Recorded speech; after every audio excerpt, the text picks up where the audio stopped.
Okay. I am excited about this one. Metroid Prime. I've been trying to figure out what's a game that I know I like to play. That would just be inherently fun for me to play. But I'm also good enough at it that I could rant at the same time. It's kind of stuttering right now. I'm a little worried about it. It looks like I have a file.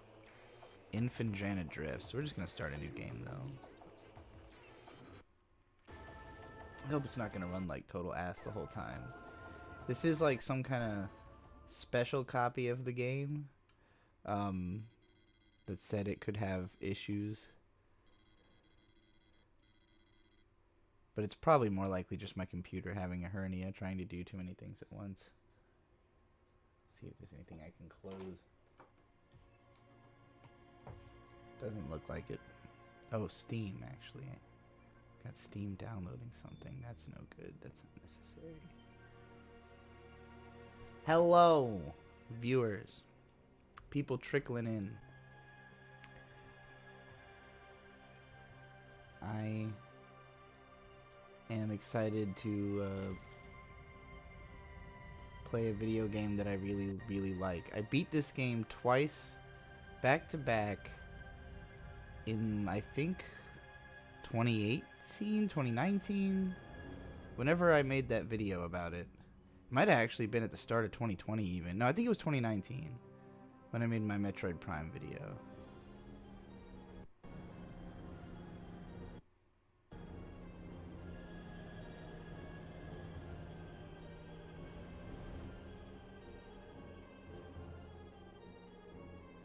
Is this the Prime Trilogy version? No.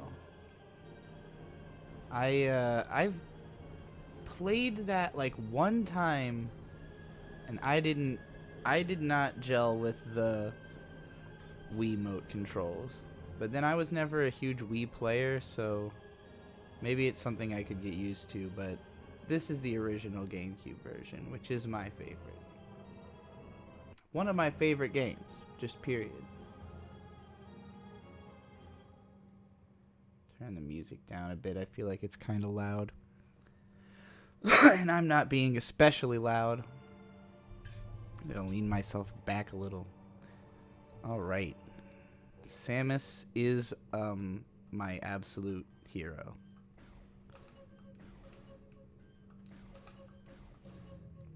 Always was a big Samus player in Smash.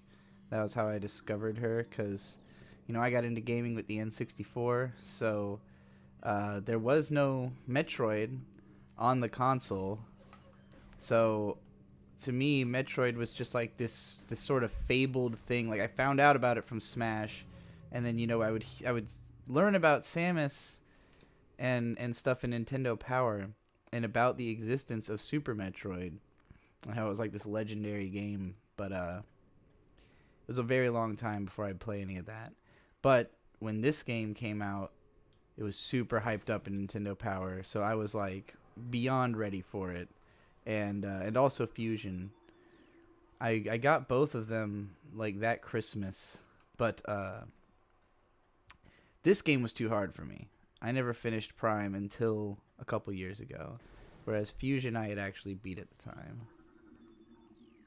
And then I played Zero Mission, and you know, later down the line played all the other ones on emulators. I do not like Metroid Prime 2 also. Like, I tried to play some of that. I was not into it at all.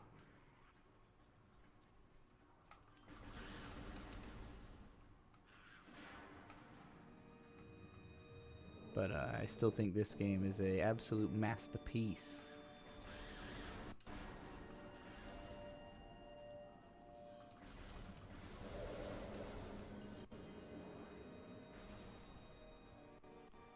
Even when it's not running the best on my poor computer.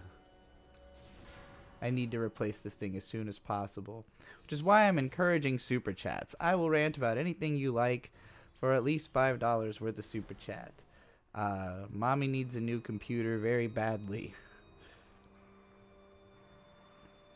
Tedeko says my favorite game of all time. I think it's very deserving. It's definitely up there for me. It's in my top 10 at the very least, if not top 5. This is I think I've only beaten like 2 or 3 games twice in my whole life, and this is one of them. And like the first time through, I was frustrated for a lot of it, where like I didn't understand what I was doing and it took me a really long time to really learn how to do combat well.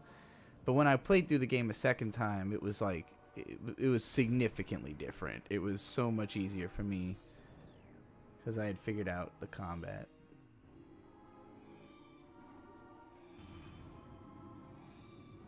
You always get when you stop when you get to the Chozo rune hunt. It's not that hard, and like honestly, if you plan your route through the game well, then you won't really have to backtrack to do all that. Like you can, a lot of them are findable along the way, you know, or just like through careful route planning, you can, you know, get them at convenient times when you're on your way through the map anyways.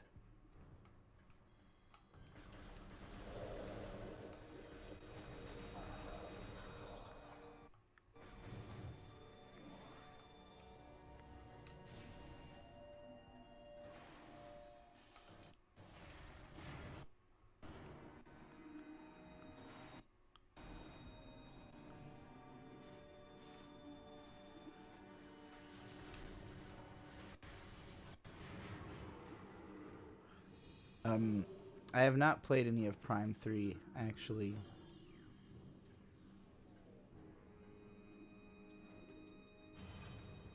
You're the first person I've ever seen say that it was their favorite, though, so that makes me curious about it. Maybe not the first ever, but certainly not the most popular. A lot of people say 2 is the best, and I definitely disagree with that.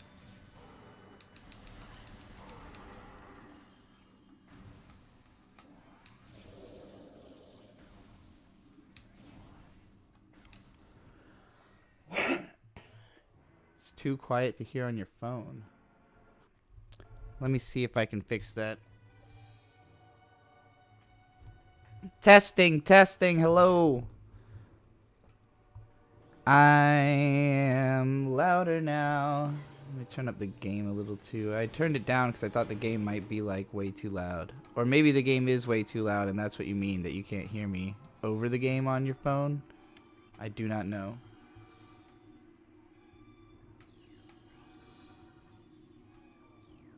Platform active.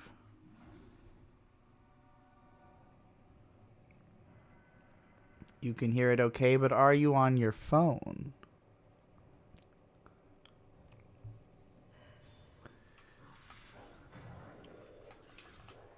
Oh no, I turned into a morph ball by accident.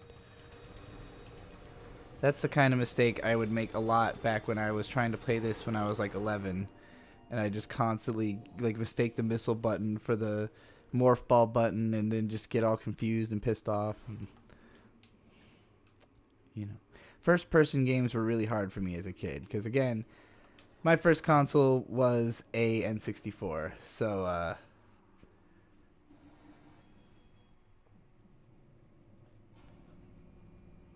congratulations to Mr. Man on quitting a job you didn't like after 4 days. Was it by chance telemarketing? Because when I hear that story, that tends to be what it's about.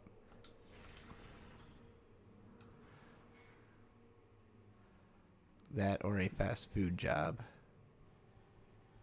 I remember one time, you know, ASC Presents co-founder Mint Salad got a job at like a fast food place one time that was like so gross that she was just like, no, like instantly, like, no, I can't do this job. Like, these people don't respect their work environment. It's like the management is bad. It's just instantly no. I had a lot of respect for that.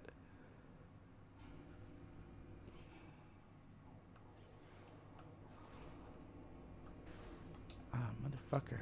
I didn't get through in time.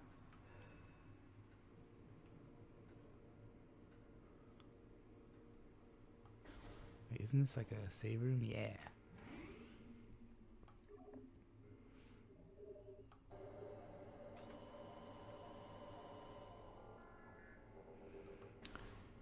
Yeah, I mean, between like after you said something the first time, Vizzy, I immediately turned up the gain. So I probably am fine now, but I did turn it up significantly.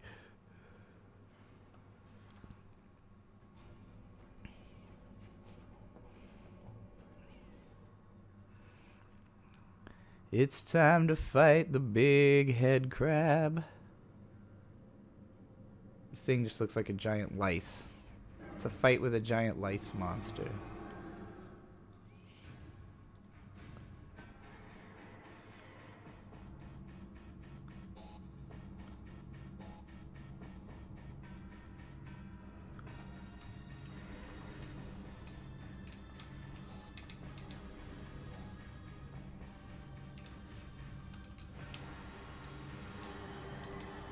Oops.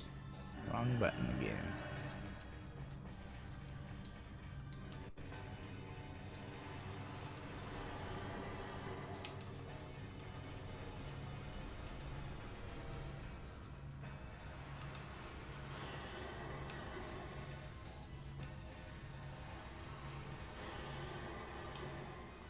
I don't know why I keep doing that.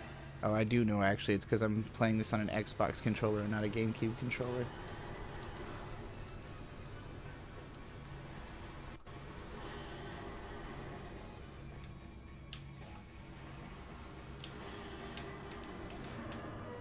All right.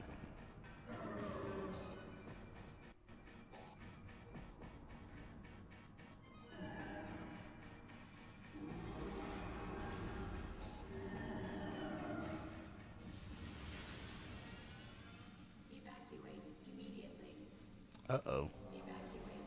I better evacuate immediately.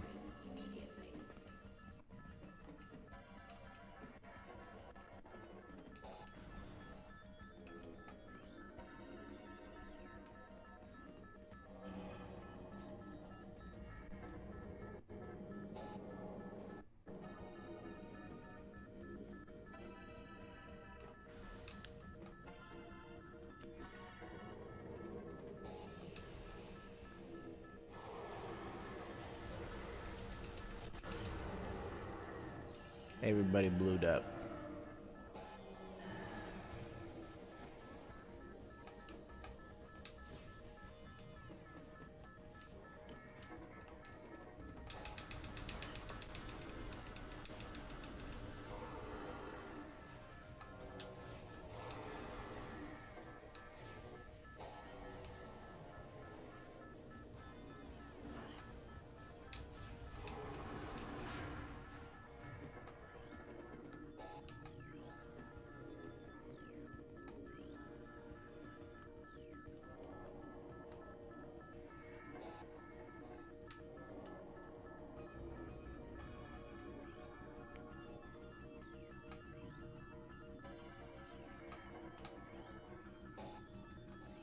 Just scanning everything. You know how it is.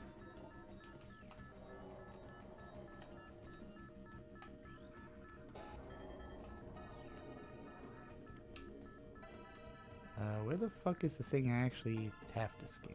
Maybe it's not up here. Maybe I flew too high.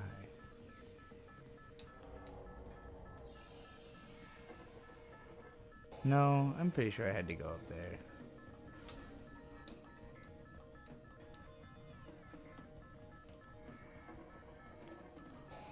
Yeah, I also was always terrified of like timed escape sequence type stuff as a kid. Oh, this door blew open and I didn't even notice. Like this type of shit was really nerve-wracking. Of course, like you know, when you actually play through you almost always realize you had like way the hell more time than you possibly could have needed, unless you like fucked up really bad, which I'm sure I probably did once or twice, but as a kid, I mean.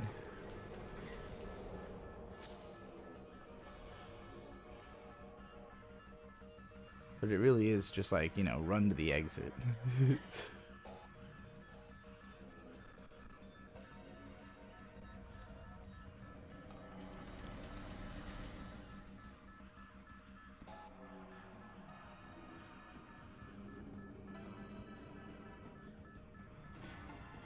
Always been a huge fan of the music in this game in particular.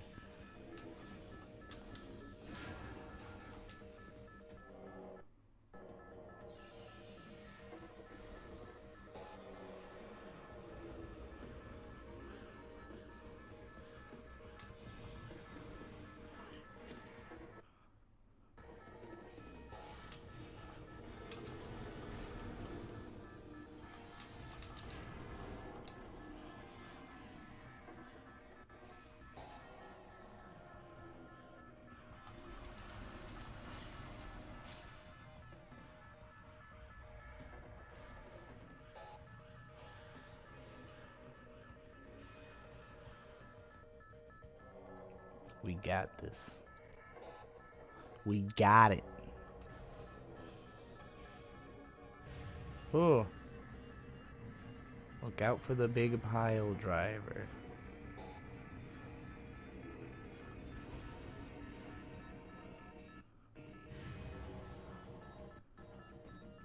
Isn't this thrilling? Hallway, hallway. Run forward, listen to crazy intense music that makes it all seem way crazier than it actually is. Oh my god, it's Metal Ridley. Or Meta Ridley or something. Big dragon. Made of brass.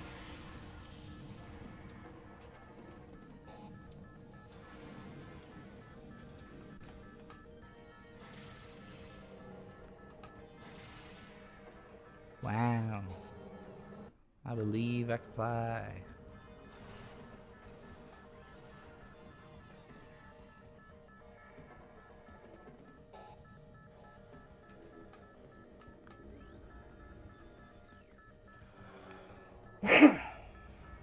Uh-oh. And that is the moment that I lost all my powers. And now I'm just a regular ass bitch.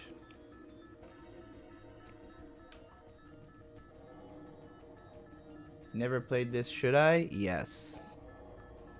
In my opinion, this game is a 10 out of 10 masterpiece. I have a video about it you can watch if you want to hear my my full, you know, analytical review take. I talk about how it took me a while to get into because I kind of didn't understand it at first, but the more I learned the combat mechanics and stuff, you know, got good at it, then I fell in love with it. It's definitely like, I understand that this game will be jarring for a lot of people just because it is a first-person game that does not use dual analog stick controls, which is very confusing for a lot of people. Clovis Balloy with €2. Domo arigato gozaimasu. I lost a boss battle. I'm venting by super chatting. Hey, if this is how you choose to vent, more power to the bosses. What game are you playing? I'm curious to know. I don't plan on losing any boss battles here in Metroid Prime. I say, as I reflect on the first time I beat this game and it took me like 3 hours to beat the final boss. Holy fucking shit. The final boss of this game is quite hard because it's really long. The other one with $5. Domo arigato gozaimasu. Rant about reasons not commit suicide. Not a cry for help, just pondering the meaning of life. I mean, honestly, it's the best reasons that I can give you is that, like, there's fun stuff to do. You know, like, I don't see... Like, if I had, if I couldn't imagine a positive future for myself, I could see being suicidal. And, like, when I was a teenager, I was definitely, I was, you know, I was on the edge, and I had made a promise to myself that, like, you know, that, like, life would only be worth living, basically, if I did whatever I want. And it took me a really long time to figure out what that meant. So, you know, but I knew it was out there. Like, I knew there were reasons to live. I knew there was cool stuff that had connected with me, stuff that I liked, people that I liked, places that I wanted to see, you know, and so, And a lot of that I still haven't crossed off. You know, like a lot of the stuff that's been on the list since I was a teenager is still on the list of reasons to live. So, you know, I've just got, to me, it's like there's too many things I'm excited about to want to die. And I also find things more exciting the older I get. Like, just in general, stuff that didn't excite me before. Like, right now, I'm fucking geeked out about the goddamn Marvel Cinematic Universe. Something that most people are, like, over by now, I guess. Or they've just taken it as a fact of life and are, you know, aren't really talking about it the same way. But, like, I basically marathon, like, I've gotten up to Infinity War, watching in chronological order on Disney Plus. So I'm almost caught up on the whole goddamn MCU, and I will be watching all the TV shows as well. I've seen WandaVision and Moon Knight and the first episode of Ms. Marvel.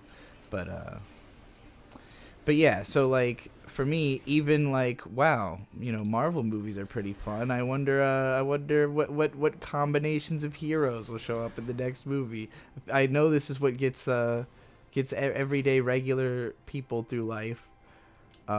Why not enjoy it myself, you know? But yeah, it's just a fun shit. Fun shit is the best reason not to suicide. Fear of missing out, I guess, is the the cynical way of phrasing it. Got too much FOMO to die.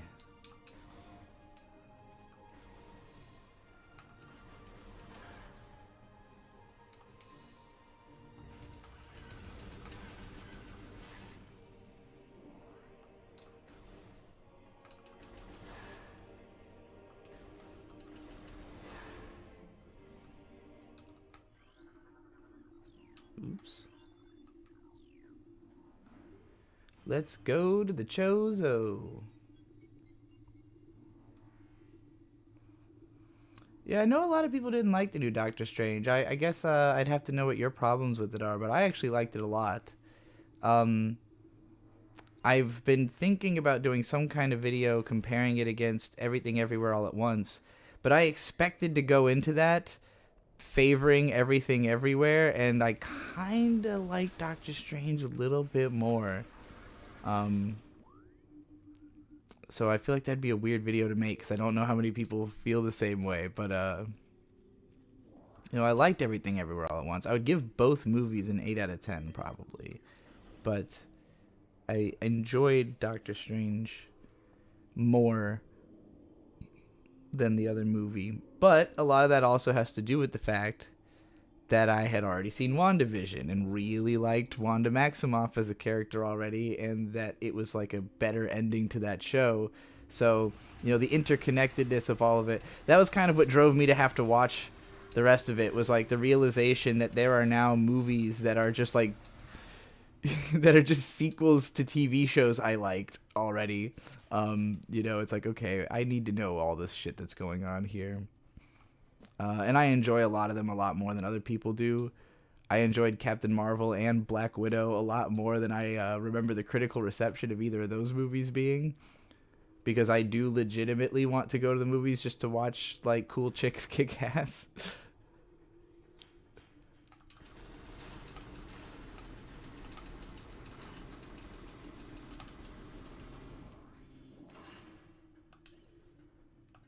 Can't go this way yet.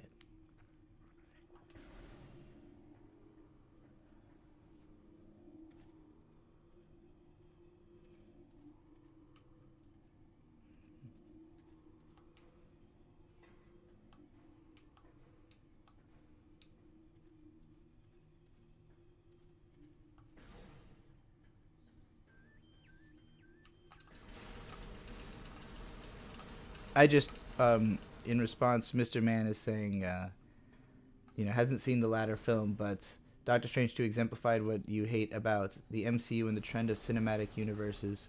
I mean, I'll have to know what it is you hate about it. Personally, I'm a big fan of this whole, like, my fascination with it all is specifically the fact that it's such a like dense, interconnected. Like, it's a show. It's a TV show that's broken up into a bunch of different TV shows, basically, you know, and like, it's really fascinating to see these characters like continue evolving and growing, but across like this total, you know, labyrinth of different stories.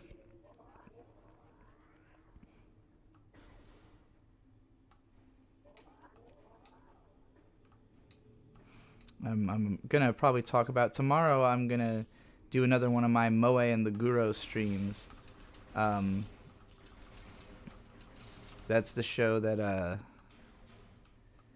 you know, I'm just gonna talk about like basically any concepts that have been on my mind that I haven't been able to figure out how to write an analysis or like a succinct vlog about. You know, like just kind of putting the ideas out into the ether so that I'll remember them to continue to think about.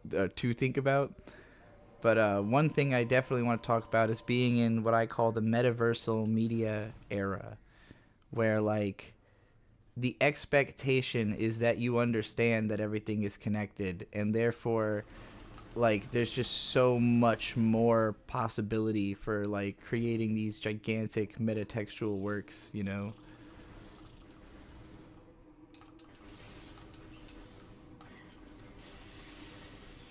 The stupid Chippendales movie is also a good example. Not a great movie, but you know, very metaversal.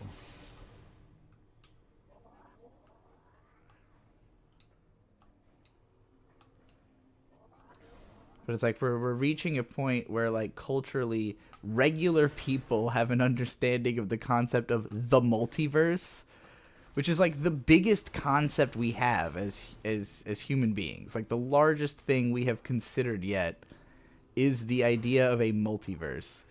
And it's only ever existed in the geekiest forms of media that we could actually like try to accomplish multiverse, you know, and the fact that that's where we're at is incredible to me.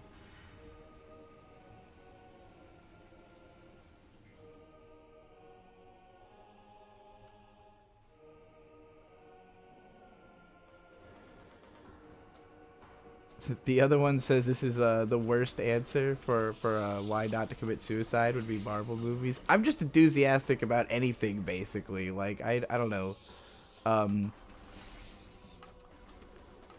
this is difficult for me because I haven't dealt with suicidal thoughts in a very long time. Like, it used to be something I struggled with. And now I just don't give a fuck. So, like, you know, it's like I always think about there's that Death Grips, the one Death Grips video for the song No Love, where it just keeps pausing every like 15 seconds and it'll freeze and play this like blaring noise, and there's a text on screen that says 1000% I used to give a fuck. And that's how I feel.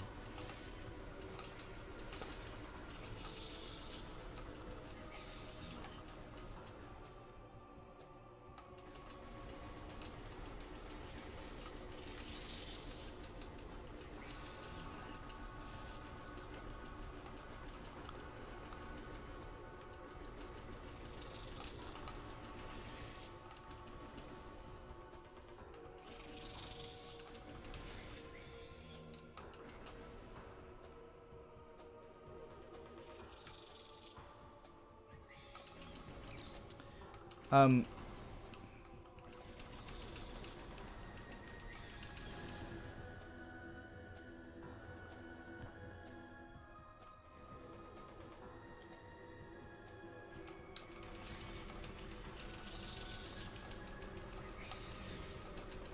I hate this fight. This is nauseating. Um, I wrote this tweet recently about how I feel when I watch Disney properties, and it's like there's this book, The Stranger, by Albert Camus, a French book you might have heard of, credited often as like the essential text of absurdism, the search for meaning, that comes up empty-handed. You know, you're trying to figure out if there is some kind of inherent meaning, but the search for it just leads to confusion and doubt. And the story, as it goes, it begins when the main character's mother dies, and he's just kind of thinking about how, like, he never really had much of a relationship with her, so he's not sure how to feel about it. And you know, it's just kind of observant at the funeral, but not really, like, not necessarily disturbed or upset, just kind of like, you know. And as the book continues, the character is, you know, he just describes things in this very dissociated and distant kind of way, and which I definitely connected with as I was reading the story. And you know, as it goes along, he gets involved with some weird charismatic dude who he basically befriends, and on behalf of this guy, ends up shooting another guy who he thinks is going to kill that guy on the beach. And it's kind of unclear. I think it was like a self-defense situation, but it's not really sure. And the guy's kind of not even really sure why he did it, it seems like. But he ends up getting brought to trial for it. And the reasoning given for like the defense, or rather the offense, what's the word I'm looking for? The people trying to, you know, put him away, they argue that you know, when he was at his own mother's funeral, he didn't even cry. And that means that he's a monster who, you know, who would be a murderer, basically. And so he gets locked up. And at the end of the book, I didn't understand the last chapter at the time that I read it. This is around when I was, like, almost a decade ago. So around when I was 21. And, you know, at the end, he is in his jail cell thinking about public executions and how he had never gone to watch them because it just seems like a horrible thing. Like, why would you want to go see that? But it was something everyone else did that he didn't understand. And in the end, he concludes that he wishes, like, if he could redo life, he would go back and watch every public execution that happened every week. I don't remember exactly the explanation he had for why he thought that was necessary, but that's how I feel about watching Disney properties. I am watching public executions. I am watching the death of culture in order to understand it. And what I've come away with is, it's just good. It's just really good. Like, I don't understand necessarily the problems that people have with the Marvel Universe, because all of the criticisms that I think there are of, like, you know, it's generic or whatever, or it's very corporate, I just think everything is like that. Like, I don't think anything... I think some stuff comes off less cynically because it is not trying to reach as broad of an audience, but I think the ability to actually reach and satisfy that broad of an audience is pretty impressive and incredible. You know, I used to really champion specifically media that made me feel like I understood myself better, but I understand myself just fine now, and I don't need media to, like, teach me anything about myself. So I don't really seek out stuff that's, like, to my taste anymore. Like, I'm not in that obsessive frame of mind of, like, oh, I gotta find stuff I'm gonna like, that's, like, gonna be personal to me or something like that. Now I'm more, like, interested in what just makes something popular or good, or what, you know, what I can get out of something that everybody else likes, and, like, okay, what does this have for me inside of it, you know? And the answer is, like, White Widow and Tony Stark and a couple of really good movies. I watched Thor Ragnarok today, and that was actually really fucking good. I didn't even like the characters like that much before watching that movie. The first two Thor movies were not great, but you know, on a long enough timeline, it's amazing how you can be won over. But I've always argued that you know, you can like anything if you think about it enough.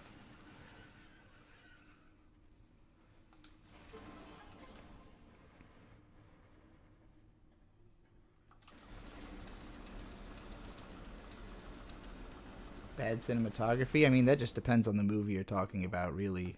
Some of the fucking coolest shots I've seen in recent years were in, like, for instance, Doctor Strange and Multiverse of Madness. There's this one fucking shot where he's going up this, like, giant stairway above, like, a pool of water with the moon behind it that just looked like something that would be, like, in a Ramelia Scarlet fan art. And I was like, what the fuck? Like, this is awesome. This would be a cool wallpaper.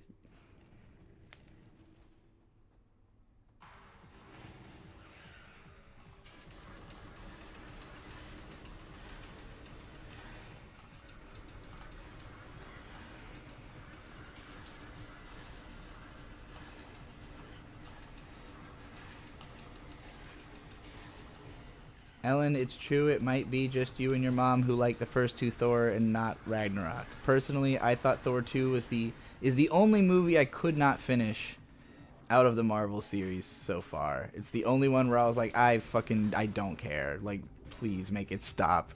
It also just looked really bad compared, like, that was, I think, the worst looking one. It felt like they had just built their big Superdome, their, like, big green screen Superdome, and were, like, testing it out, basically.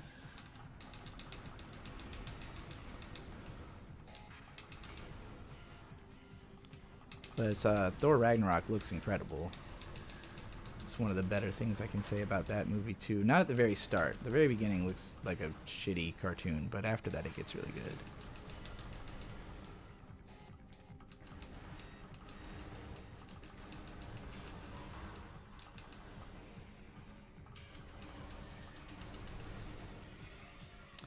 Cameron 100 with $5. Domo arigato gozaimasu says rant about Boondocks. Oh boy, I love the Boondocks. One of my all-time favorite properties in general. I first discovered the Boondocks because of the fact that my uncle, one of my uncles, married a black lawyer, and it just so happened at her house she had a copy of the Boondocks book. A Right to Be Hostile, the comic. And while I was at their wedding reception, I guess, or it was like before the wedding. I don't remember exactly what the nature of this party was. I didn't want to be at it, so I went downstairs, found this book, and read like half of it then and there, and became an instant fan. And this was actually before I had lived in an inner city area, so it was a good primer of like black culture to have had before going to an all black school to kind of understand my surroundings a little bit more.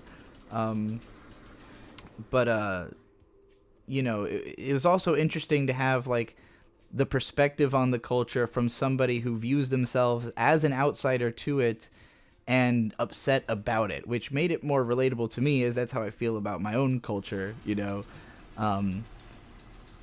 And so, yeah, I was a big fan of the comic. A lot of the political stuff about it did kind of go over my head, which is why I understand why the cartoon went in a totally different direction.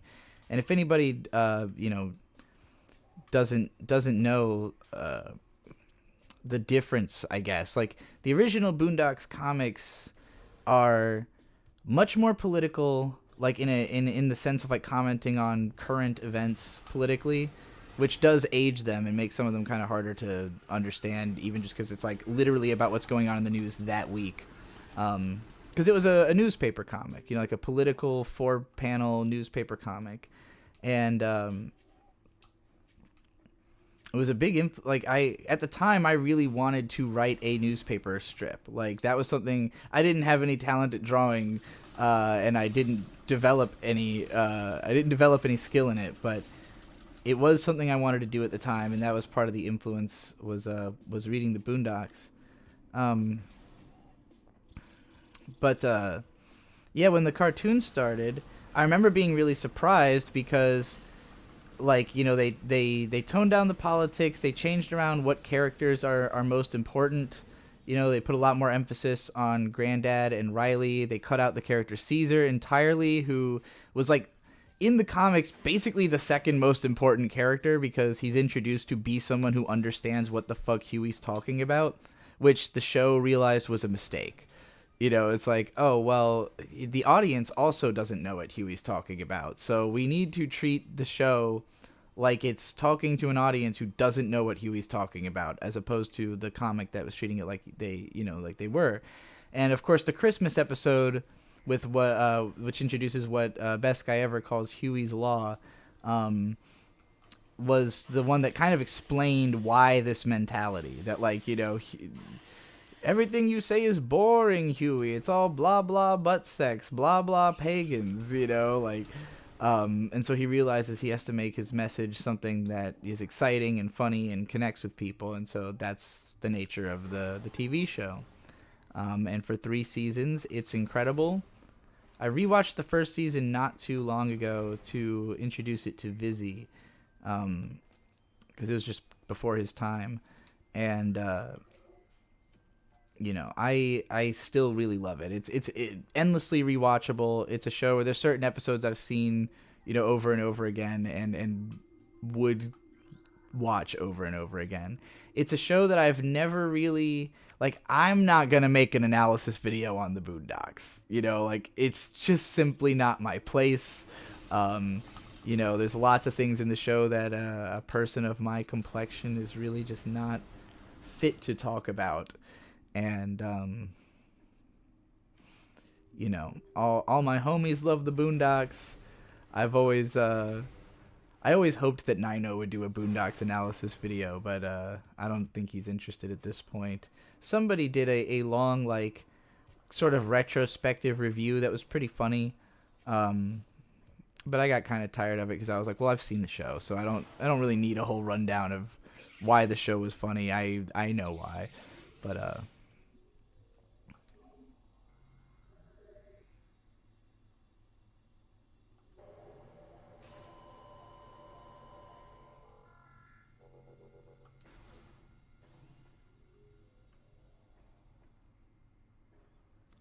yeah, nobody likes season 4 because, as I understand it, Aaron Magruder, who, you know, created the comics and the show, was not involved, and they're just generally not, like, you know, prescient or funny or understanding in the way that the show had been up to that point. I've never seen season 4. I don't think I've seen all of season 3 actually. Because season 1 I actually have on DVD, so I've watched it like a number of times, and I know what episodes are in season 1. I couldn't tell you exactly what episodes are in season 2 and 3. Like, there's some I remember specifically, but yeah, I wouldn't be able to, like, name them all in order or anything like that. But I'm pretty sure I never watched any of season 4 just because I heard it was a catastrophe. And I had remembered season 3 also just not being, like, incredible. Like, it wasn't as good as the first 2 from what I can recall, but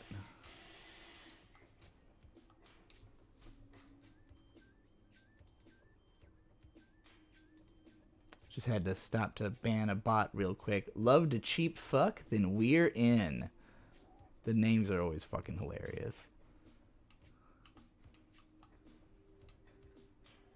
Oh boy, first person platforming, everybody's favorite.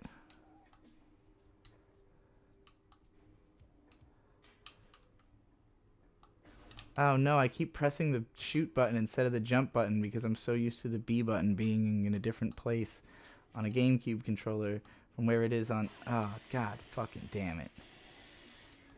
I don't even know if I need to be doing this jump puzzle actually right now. I probably just need to go through this door and do some other shit first. So I'm pretty sure I can get like a double jump soon. This looks bombable. Hey. Got more missiles. I've probably missed some of these already, honestly. I wasn't really thinking to look for them. Gonna keep my eyes peeled.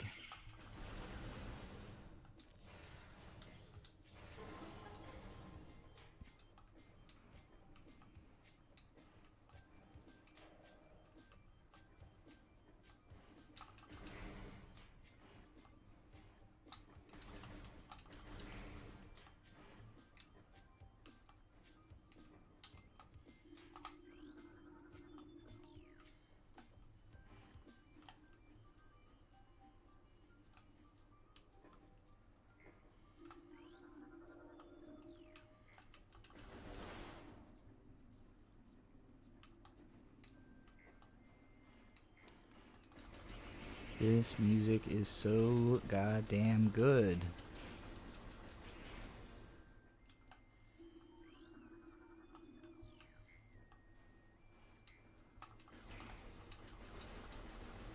I hope you've all listened to the Telegraphing EP from Sucker Punch, the hip-hop supergroup that I'm a part of, led by Cranberry Dave. Because it's 4 tracks, and they're all incredibly goddamn catchy, and they will be stuck in your head for the rest of your life. Maybe that's threatening, and maybe that'll make you not want to hear it, but, you know. It's always nice to have good shit stuck in your head instead of weak shit. So, bleach that weak shit out with the Sucker Punch 5-finger impression. God damn.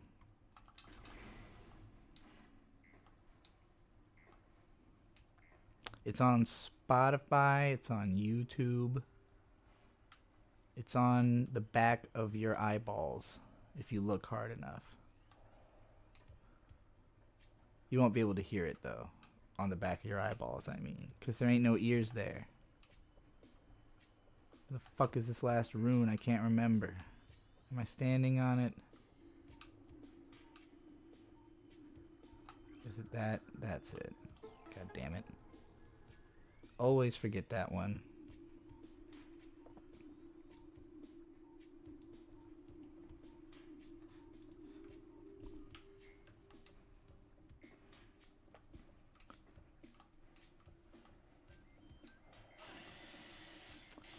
Chat is dead. Where y'all at? You passing out? It's a little late for me to stream. It's only like 8:30, I think. Maybe it's late. No, it's like 9:45, isn't it? Well, whatever. You know, it's early on the West Coast.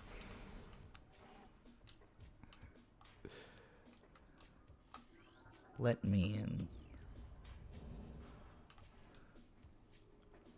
Hey, I just got $4.99 super chat from Nickel Junkie Dominaka. Domo arigato gozaimasu. He says, rant about Blackjack. Blackjack, the, let this little song play out for a second. Blackjack is one of the 3 most popular characters created by Osamu Tezuka, and my personal favorite. I started with Blackjack by watching Young Blackjack, which was, I think, from 2017. And it was just like I was watching, you know, random shows that came out that year. And I ended up really enjoying it. I was surprised by, like, how political and serious it was. And, you know, the character of Blackjack was, like, a real hard ass. And he seemed cool. And I was like, I want to know more about this guy. Ooh, actually, I don't remember if that was what I watched first or if it started with... Because I'm remembering that I found there's a 4-episode OVA from the year 2000 that I think I ended up watching because I was doing like a Crunchy Roulette where I just like hit random hit the random button on Crunchyroll until I found something I hadn't seen before and watched it that way. And I really liked it.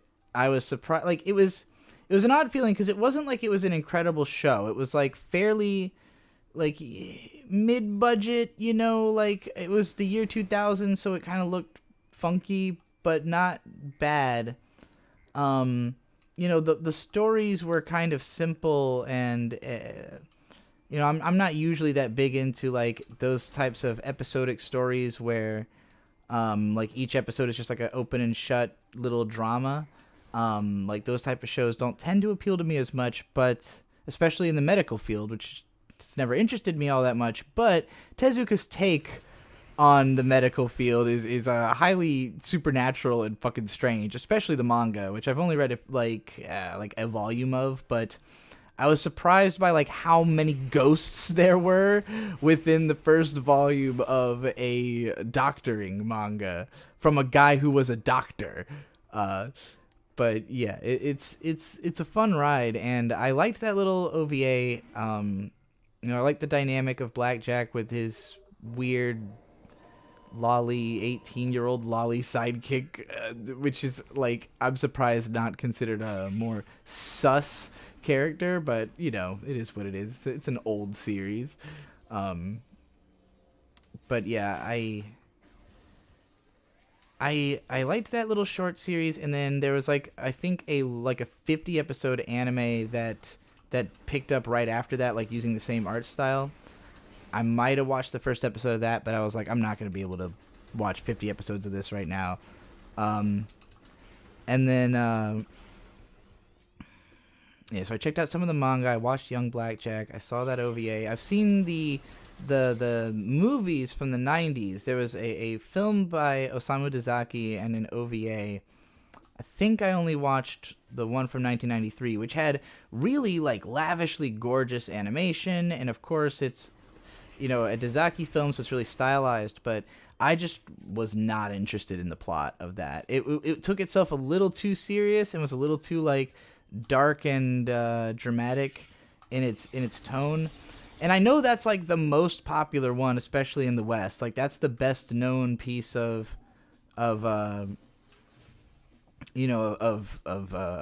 fucking blackjack media, because it was like one of those big, I think manga brought it to the States, probably Manga Entertainment, I mean.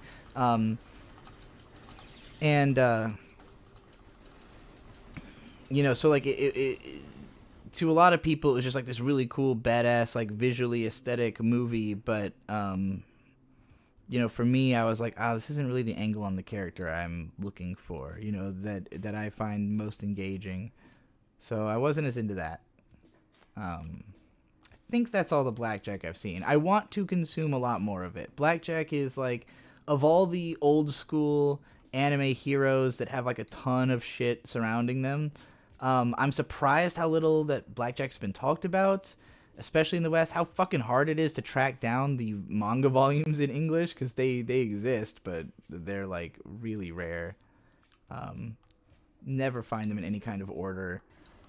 And Tezuka work in general, I'm surprised isn't more discussed. And I think it's just because it's so fucking weird that a lot of people just like don't even know how to approach it. But I get it. I get his work. And I think it's great in general.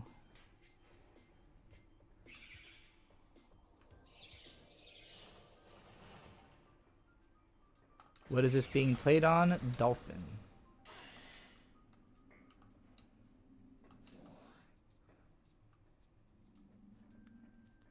Oh yeah, the latest bot I had to block was called OMG, fuck ad, sex cheaper Tinder.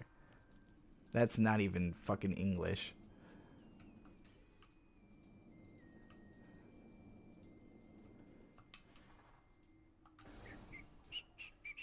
Uh-oh, big flame dude. Cozy with $5. Domo arigato gozaimasu says rant about JRPGs. That is quite the broad category. So I guess I'll just go through my history with them and which ones I've played. Since I got into gaming on the N64 and Game Boy Color, the first JRPG I played was Pokemon.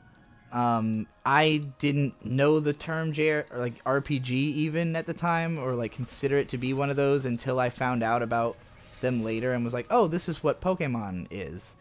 But the first one I played that actually like feels like a JRPG in the conventional sense would be Golden Sun. And I got that when I was 11 on the GBA, and it was just so big feeling. Like I think it took me 50 hours to beat.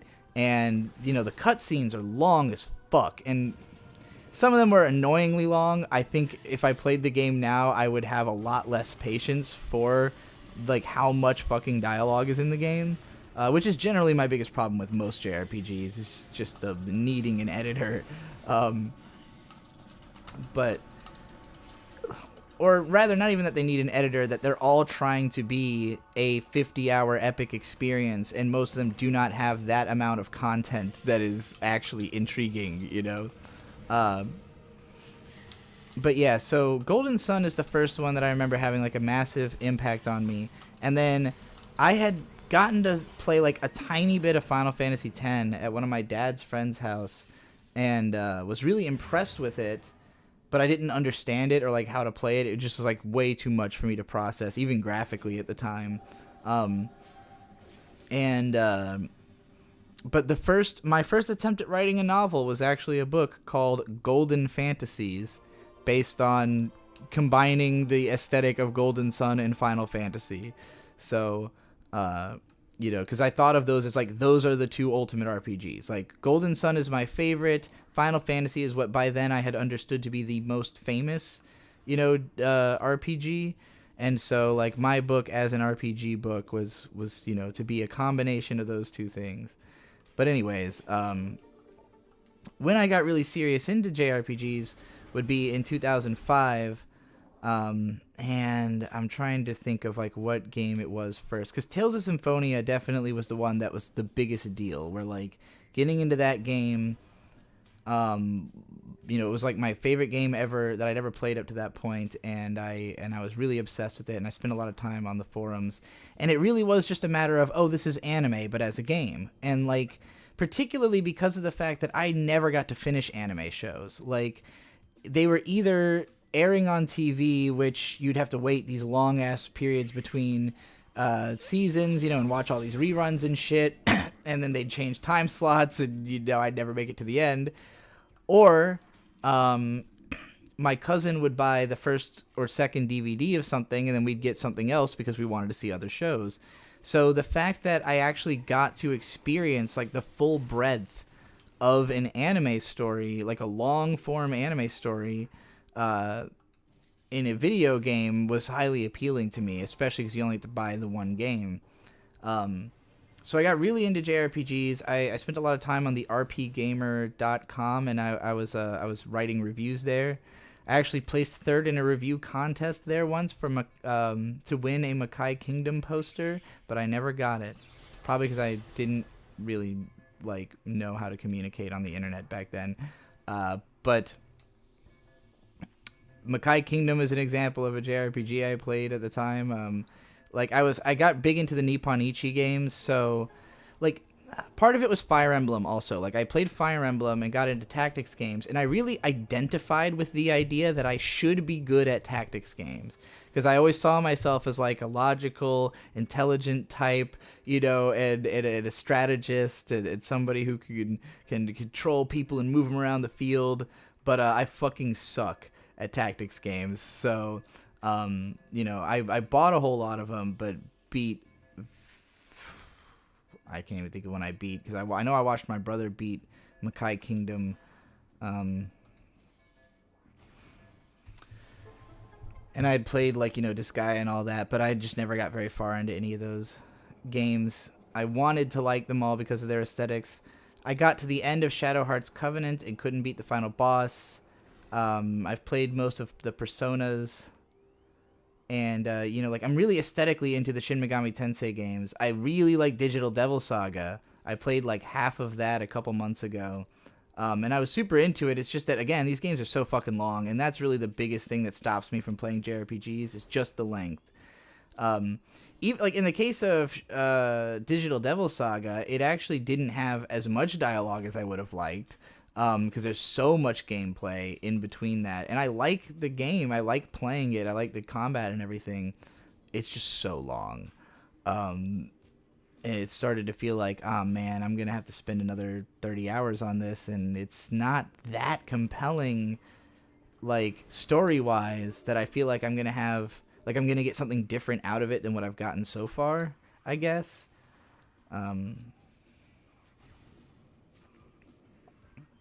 My favorite JRPG would be Final Fantasy X, though. I think that game is a fucking masterpiece and absolutely brilliant. So, yeah. That's all about that. JNES with $4.99. Domo arigatou gozaimasu. I want to watch a movie tonight, but I have over 600 options on my to-watch list. Any advice on making the choice easier on myself? Well, pick something at random. If they're all equally something that you would want to watch, leave it up to fate. If you roll and it turns out you don't want to watch that thing, take it off your watch list. because you don't seem like you actually want to watch it. Other than that, I mean, I don't know, pick a year, pick an aesthetic interest. What are you in the mood for? But if it's literally all the same out of any of those 600, then yeah, random is the easiest.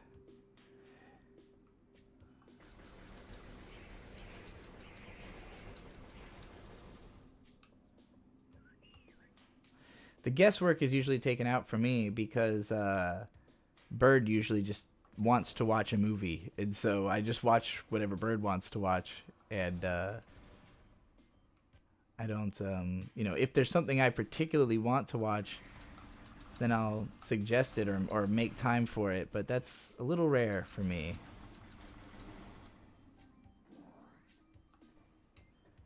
Except, I guess, YouTube videos. I mean, I watch hella YouTube videos all the time of my own volition. Nick Angel. I don't know how I'm supposed to actually pronounce that. Nick Angel. Thank you so much, again, for the phenomenal artwork of Trixie the Golden Witch, which I'm currently using for my Twitter avatar. Your artwork is just amazing. And you gave me Canadian $5 to say rant about your taste in comedy. That's an interesting one. I mean, the most recent comedy I saw that really got me was I Think You Should Leave with Tim Robinson, and it's very much a show that all like me and all my friends instantly clicked with, as like. But particularly because of the fact that there's a lot of gags on, like, doing production and just, like, the fucking rage of failing and fucking up in production. But, like, so I guess I'm trying to think. Like, I'm an easy mark for comedy, honestly. Like, it's pretty easy to get me to laugh. When I go to the few times I've been to, like, stand-up shows or comedy podcast recordings, I fucking die. I am, especially if you target me, if you joke about me, I will definitely, I'll definitely lose it. So, like, generally, like, I just love comedy. I can watch most stand-up specials and crack up. But for sure, my tastes skew edgy. Edgy and... Like, if you say something that I hadn't already thought, or, like, I'm just shocked to hear someone say, that's going to go a long way for me as well, Or if it's a potent concept, something that sticks in my mind because it makes such a good point, culturally. That's something that, obviously, George Carlin was always good for. Louis C.K. for a while was good for, and I was a fan of them when I was younger. Dave Chappelle was good for. Not to say that he's not, but I'm in a cultural position now where I have to make fun of Dave Chappelle because he's decided to be anti-trans, and an op is an op, my friend. I'm sorry, but obviously, mad respect for the good things he's done with his comedic career. But yeah, like I'm just trying to think, and I'm like, I don't know, comedians. I like them all. Like I think Ryan Long is like the funniest dude right now. Kill Tony, actually, the perfect breakdown of my sense of humor might be the Kill Tony show, and especially Tony himself, the host. If you've never heard of it, Kill Tony is a stage show that is also a podcast.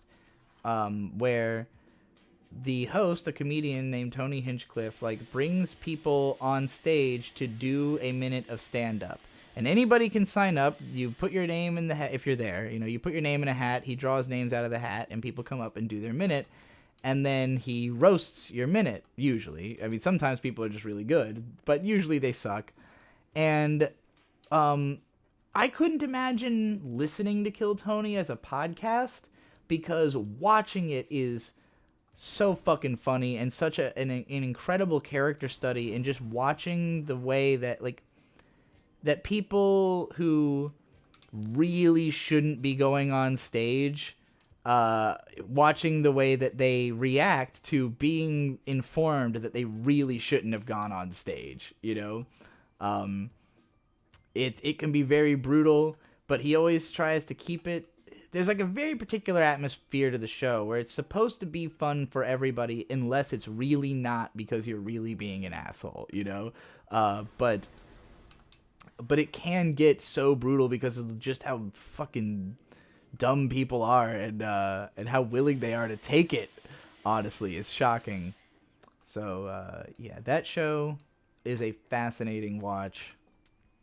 I can't remember where the fuck the last thing I'm trying to scan is. ASC Presents with $2 says nobody is perfect. Everyone is cancelable as fuck. As a part Asian dude, I'm sad Tony was canceled for Asian jokes or whatever. Sex pest stuff is a lot different than having hot takes or edgy jokes, and it gets lumped together sometimes. I hadn't even heard about this, whatever this canceled for Asian jokes thing. I haven't even heard about that. But yeah, everybody's got their own line that they decide when they decide when you've crossed and you're no longer telling jokes, you're now offensive. And it's always funny because like you'll have somebody who's done things that offend you, you know, and then tell you like, oh, I can't believe you said this, and I'm like, what the you said this, motherfucker, and they're like, oh, that's different. Is it? But yeah, I think Tony Hinchcliffe's fucking hilarious, and that Kill Tony is fucking hilarious, and that's definitely where I feel like my sense of humor is at right now. Just like there were episodes of that show that I've watched that were like legitimately mind-blowing, like eye-opening experiences about human nature and like you know, and like what you can do with a show, like what a live show can be or what can happen in the middle of a live show. It's a fun one. Again, though, could not imagine doing it audio only. He moved to Austin because he was banned from the Comedy Store for Asian jokes riffing on an opener in a set that Asian opener recorded and leaked to cancel him. Wow, that fucking sucks. I didn't realize that was why he had left the Comedy Store, but fuck him, Austin is way cooler than LA. Mostly because LA is a fucking hellhole, and it's crazy to me that anybody wants to be there.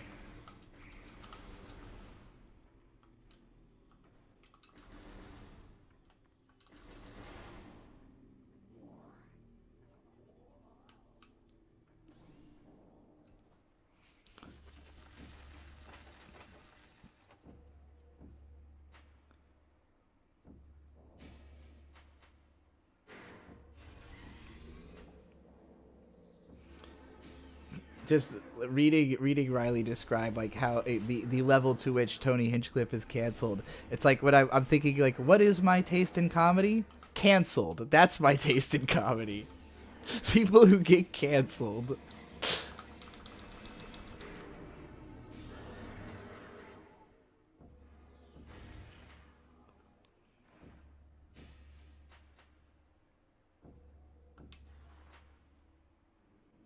Dick went to Austin for a weekend and hated it. I mean, he would hate it because he hates music. You know, he hates other people's music. It's just a town full of, as far as I know, it's just a town full of hipsters playing music and drinking craft beers and having, you know, like ridiculous mustaches and being way too hot. Like, you know, physically, like it being too hot outside.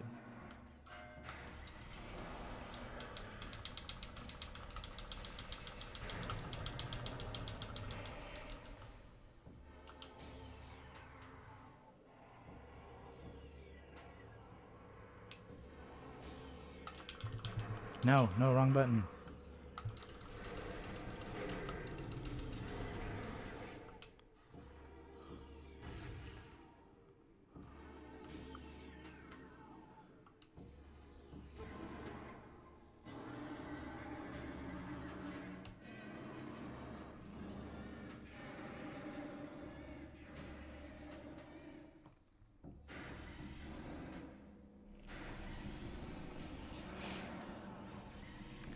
Well, if anybody has anything they'd like me to rant about while I fight this boss, be sure and send along that little $5 super chat and whatever it is you want me to talk about. Because I'm rip-roaring and raring to go. Because this boss is easy.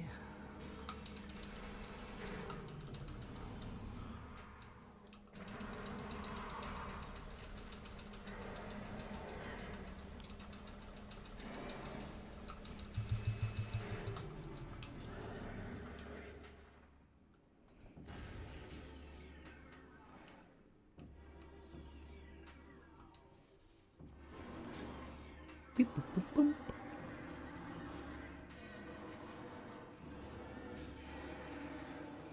It's funny that Dick should complain about there being too much white clothes in Austin, because there is a band from Austin called White Denim that my brother Victor's a big fan of. Mad appreciation. They're a great band.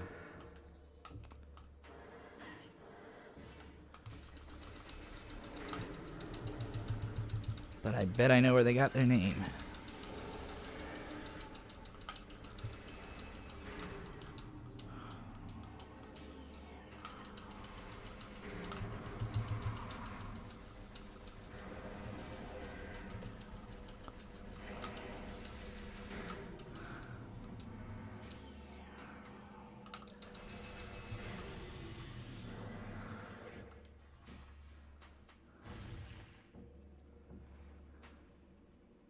Will I make it in time? Get fucked. Got him. We beat the first real boss, everybody.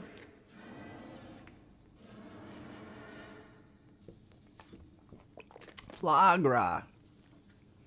Now he's just a flower.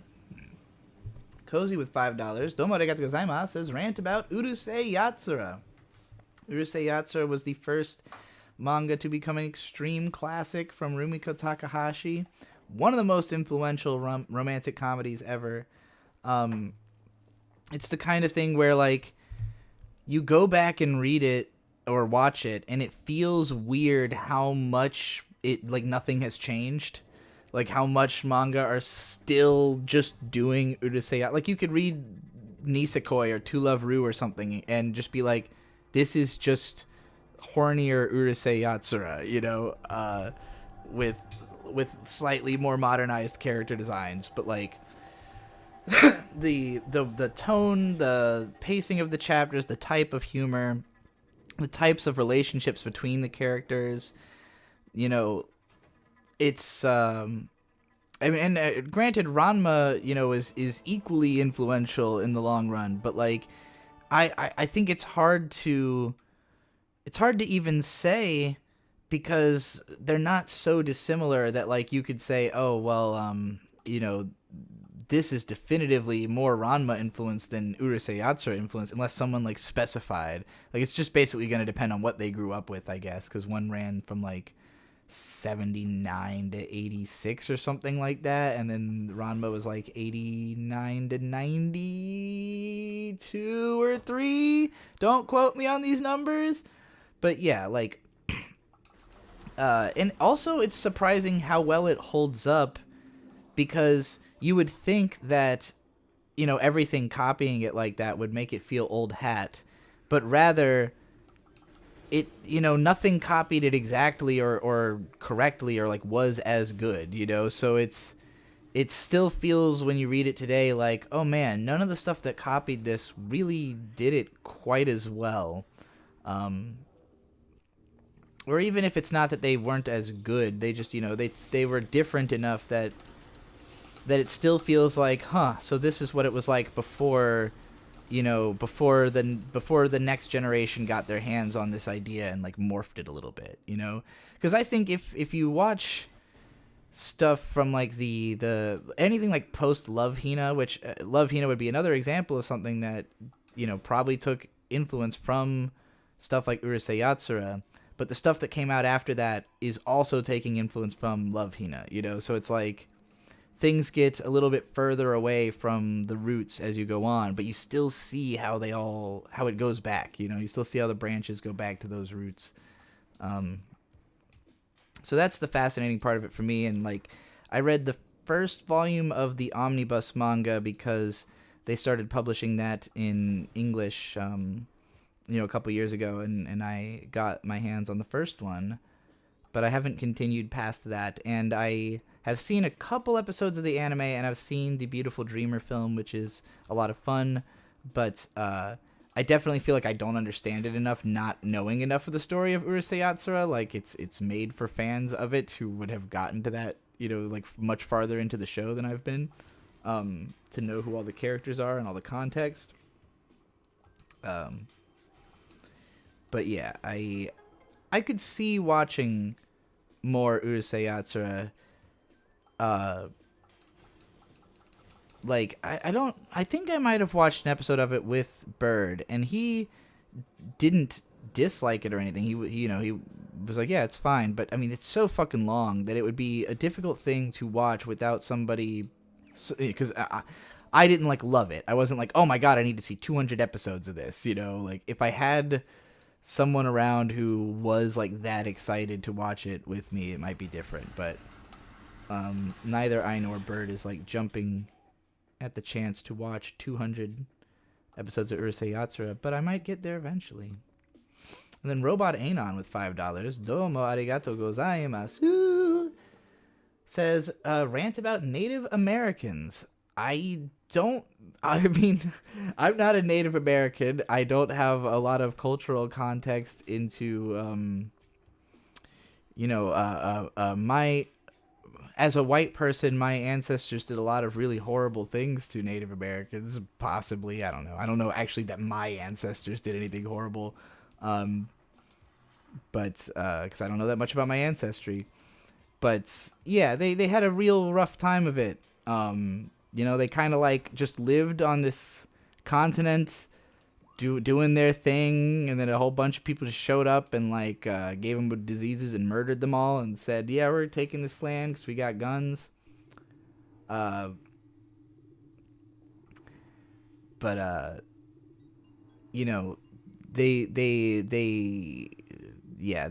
Native American people had a real tough time. Fun fact that I learned, I think this is a fact because now I'm not sure where I learned it from.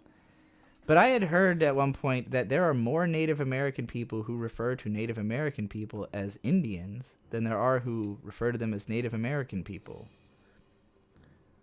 That's just something that I've picked up on in the midst of other people saying that calling Native American people Indian is insulting. So I don't know which is true. I don't know what the preference is person by person, but it seems like on a broader cultural level, Native American is considered the sensitive phrasing.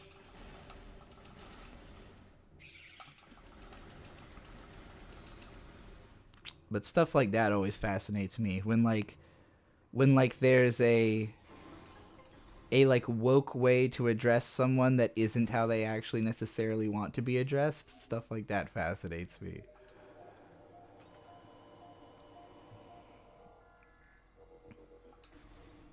Oh, it was CGP Grey? Is that who talked about it? In that case, I do believe it's true. Because CGP Grey is usually a pretty trustworthy source.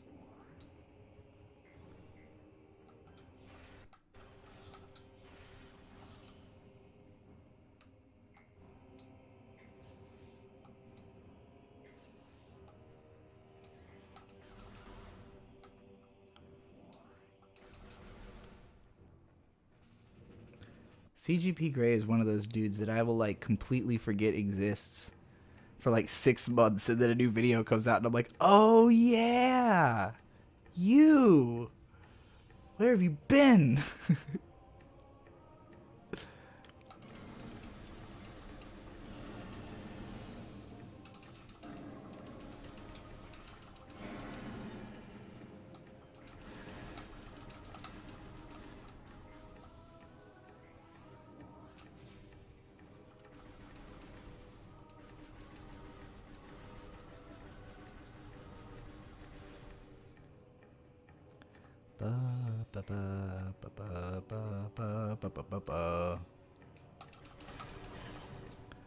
Ba, ba, ba, ba, ba, ba, ba, ba, ba, ba, ba. Boo, doo, doo. Have I ever thought about doing a pitch stream where people pitch stuff to me and then I critique it? I feel like people could do that during the rant room, but maybe that would be maybe that would be seen as weird. I mean, am I critiquing their pitch or the idea itself, you know? I guess that's kind of the same.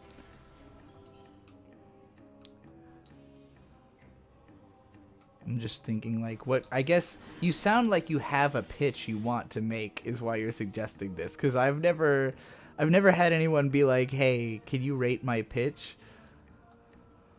But it sounds like something that you've already got a locked and loaded idea in mind for. Why don't I play the Wii version? I don't prefer it. Also, I don't have a Wiimote for computer. And I ain't about to go hook up a whole goddamn Wii. I also don't own it on the Wii, so I'd have to, like, put the game onto a flash card and then put it in, open it in the homebrew channel and all that. It's just, you know, it'd just be a bit much. I love the GameCube version. It's one of my favorite games of all time, so as far as I'm concerned, the Wii version doesn't even exist.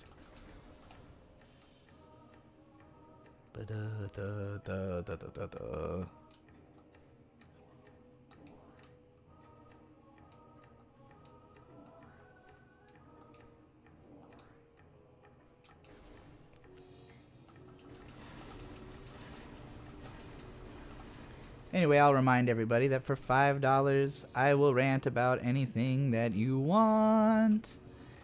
I just go on a tear for pretty much as long as I've got stuff to say.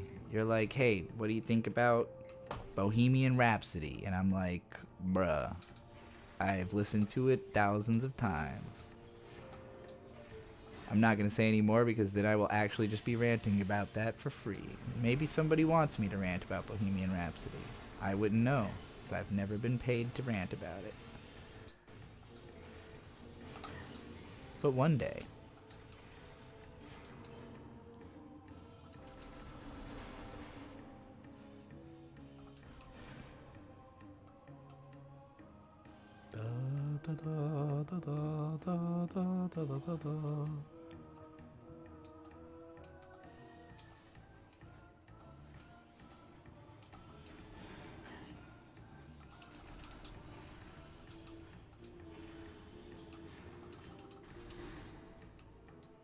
Just got a $5 super chat from Robot Anon.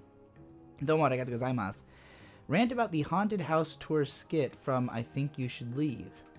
Oh fuck, what was that one? Hold on, let me look it up real quick to remember.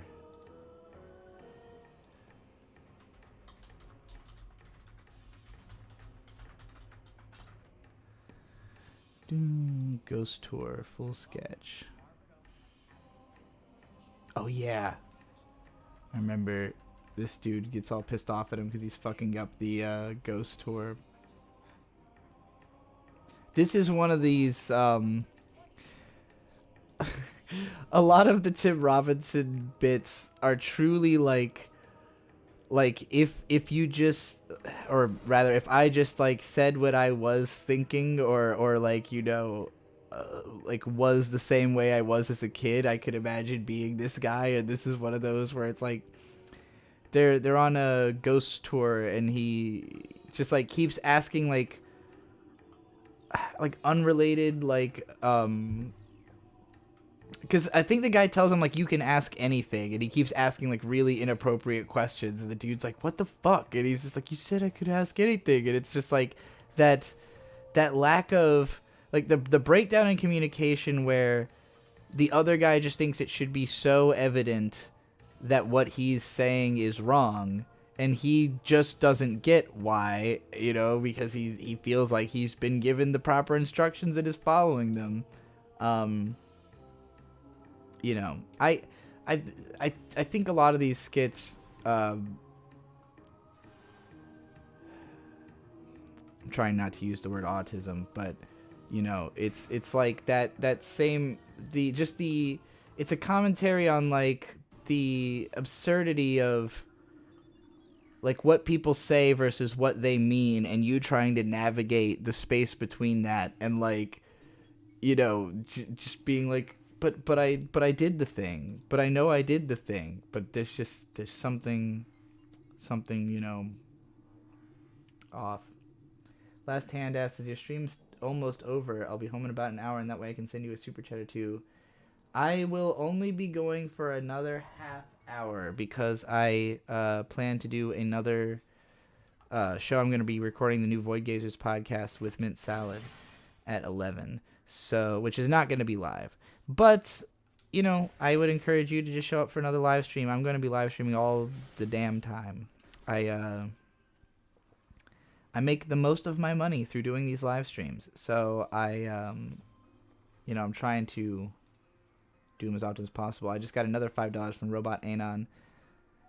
Sorry, I'm a little distracted because this is my favorite like moment in the music of Fendrana Drifts, and that little cutscene. It's just so fucking atmospheric and perfect, and I used it in one of my songs and videos. Anyway, Robot Anon with $5. Domoarigato gozaimasu. Rant about the motorcycle skit from I Think You Should Leave. All right, let me go look up motorcycle bit so I can remember which one this is. Oh, yeah. So this skit is one of the goofier, sillier ones. It's the start of episode 2, and it's like this biker dude is going around and he keeps seeing motorcycles.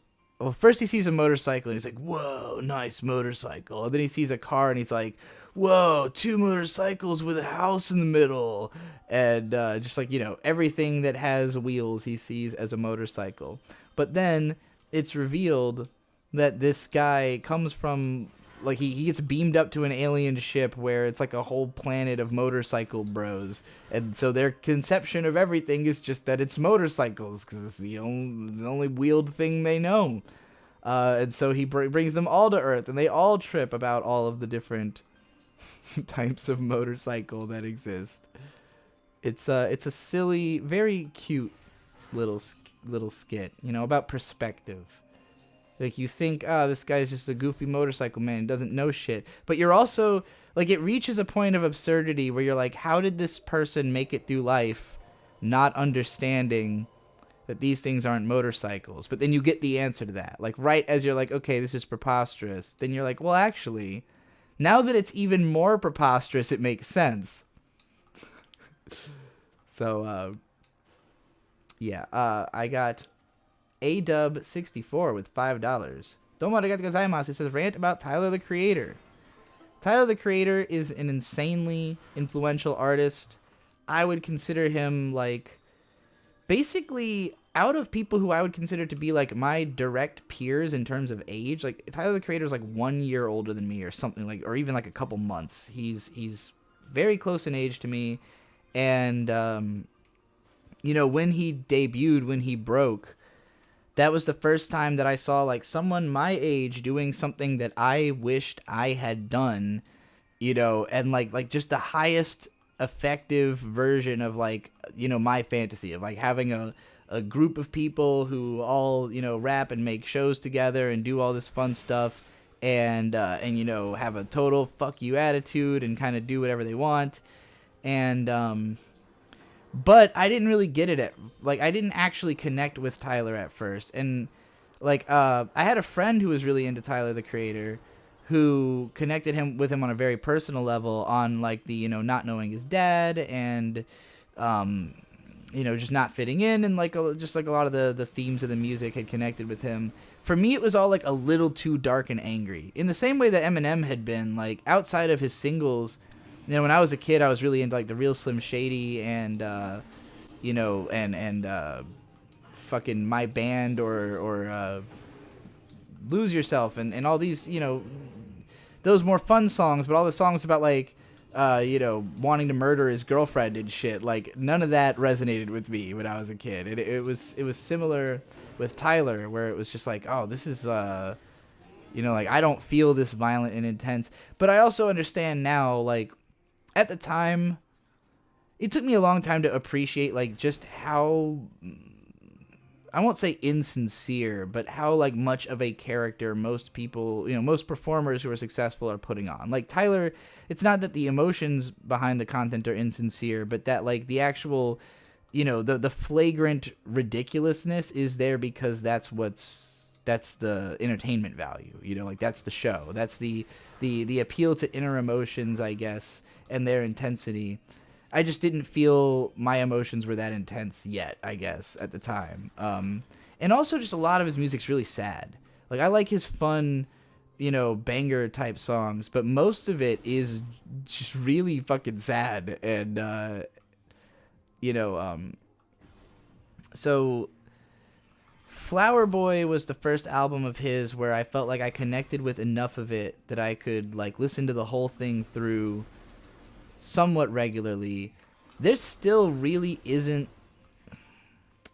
There's not a Tyler the Creator album that I'm like that I would consider a favorite of mine, and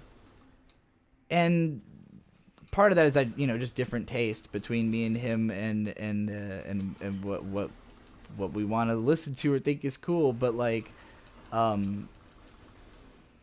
Flower Boy was the first one where I was like, okay, like, I can connect with this. I'm, like, on the same page as you. I made Gay and Dead, like, months before there was an album that was about to be called Scumfuck Flower Boy. So I was like, well, that's practically the same thing, So that was when I finally felt like I was on wavelength with Tyler and really picking up what he was putting down. And that was also kind of when he became, like, critically beloved. And it helps that he came out as gay, and that made it a lot harder for people to dismiss him for, oh, he said a homophobic thing or whatever. And it's like, haha, he turns out he was fucking white boy since 2004 or whatever the fuck the bar is. So, it was like a moment of, okay, Tyler's coming out. I wasn't really like coming out, but I was gay and dead at the very least. So, Igor was way too sad for me. And then the latest one, Call Me When You Get Lost, that was the album where I felt like, oh my god, Tyler finally made the album I want. Like, he finally made an album that's, like, fun and full of bangers and just, like, really speaks to his personality, and it doesn't get really sad. It's a triumphant album about victory, about how all of this paid off and how he can be more sincere now because of the fact that it all paid off. And, it came to me when I was lost. Like, the album came out when I felt like I needed to give Tyler a call, and I wrote a song about it called I Had to Give Tyler a Call, which you can still find on my SoundCloud. But, I actually think we re-recorded that for Sucker Punch, so that's going to become a different song eventually, but on a Cranberry Dave beat. But yeah, I respect Tyler immensely, as, like, I see him as one of the voices of my generation, one of the people who is making people like me more accessible to the world, So, I'm all for his existence, even if I'm not, like, the biggest Tyler the Creator fan or anything like that. I am definitely a Tyler the Creator fan.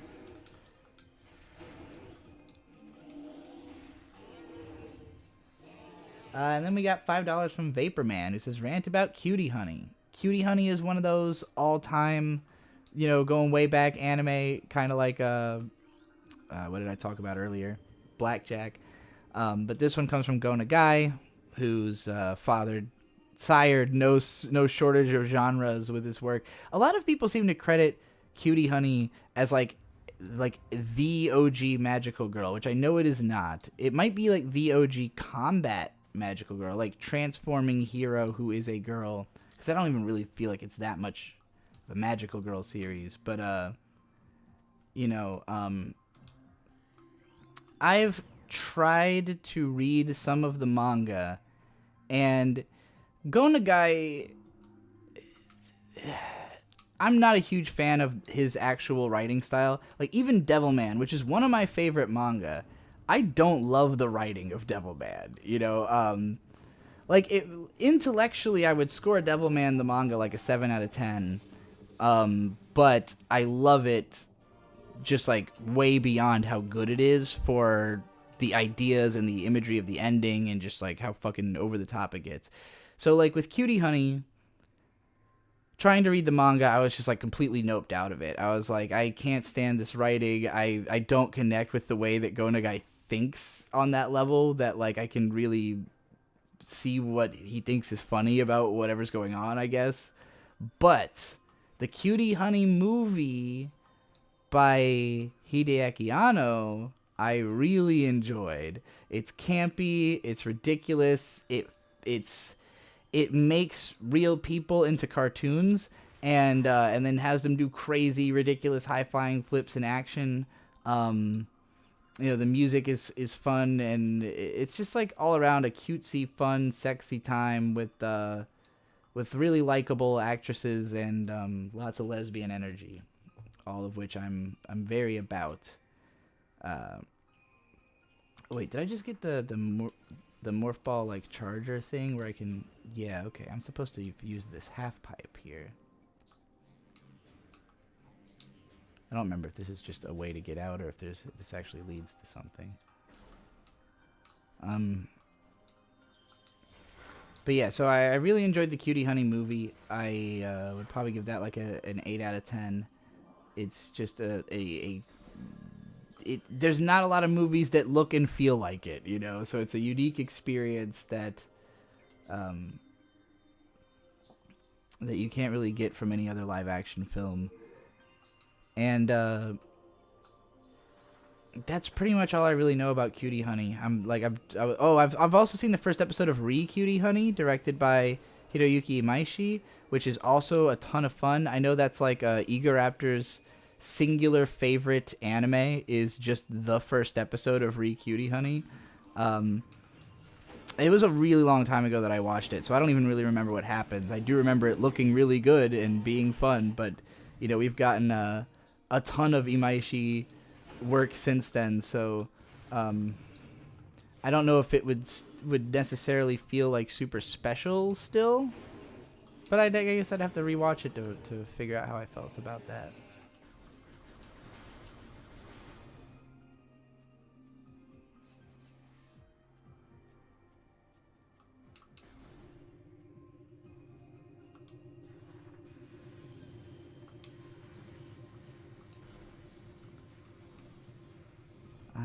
Back outside.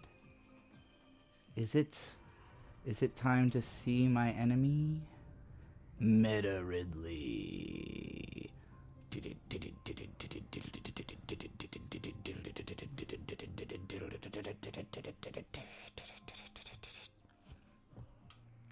Doug MacArthur, I just want to let you know that I do not go by the name Digi or the pronoun he anymore. I am Trixie the Golden Witch. She, her pronouns. Just letting you know. Digi died of a weed overdose in 2020, and I replaced him. And well, I was gonna say and nobody was upset, but that's not true. I don't know why anybody would be upset. That guy was an asshole. But you know.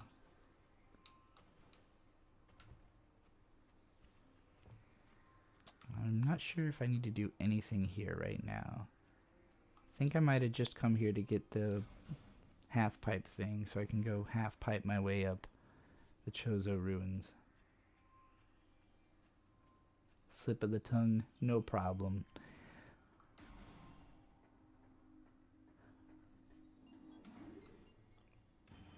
Anno seems like a mismatch for Cutie Honey, but it works just like Digimon Season 3. What director would you add to a reboot or season of an anime?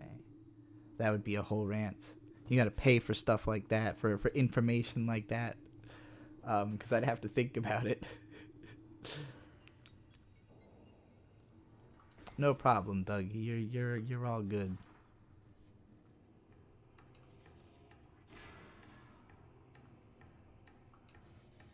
I just gotta always be on everyone's ass. You know, it's the only way. If you want people to do something, you just gotta write them about it.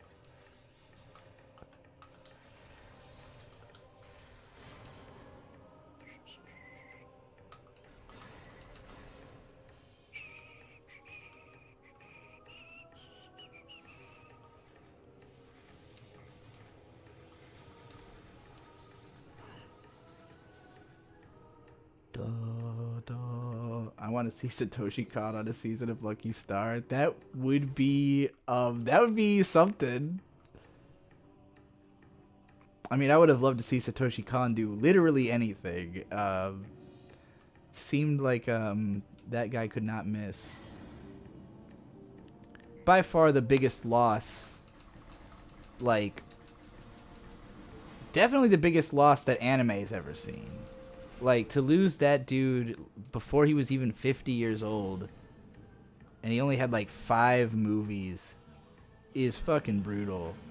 I mean, I guess there's probably even more talented people who got even less done that we'll never hear about. I don't know how I didn't notice how close to death I was there, but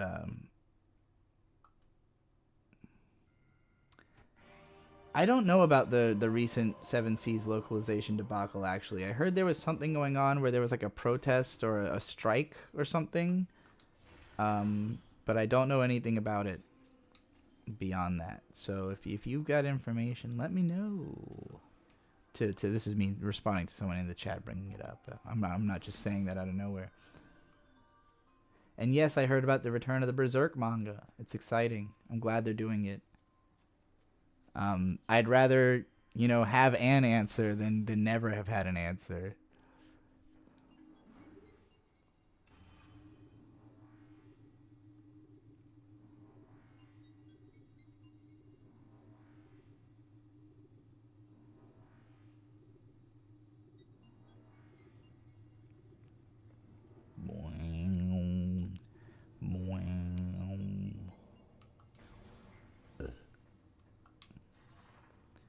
Alright, let's try not to die stupidly this time.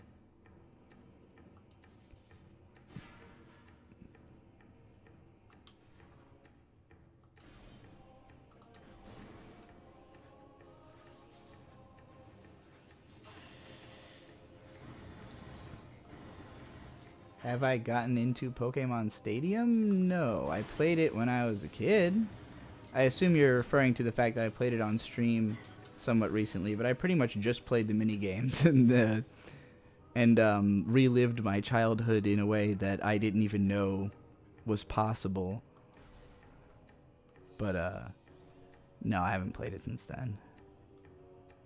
Not a game I frequent. There really isn't a game I frequent. This game, like I was saying earlier, I've beat this game twice, and I'm pretty sure it's like one of 3 maybe games that I've ever beaten twice.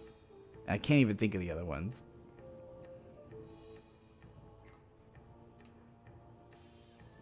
I might have beat Dark Souls 3 twice, but I'm not even sure. I think I beat it and then beat it on New Game Plus.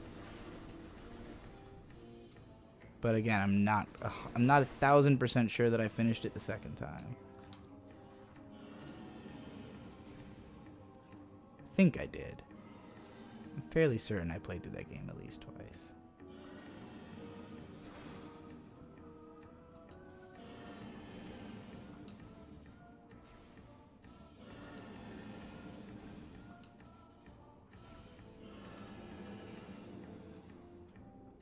No, I fell. Uh-oh, this was a mistake.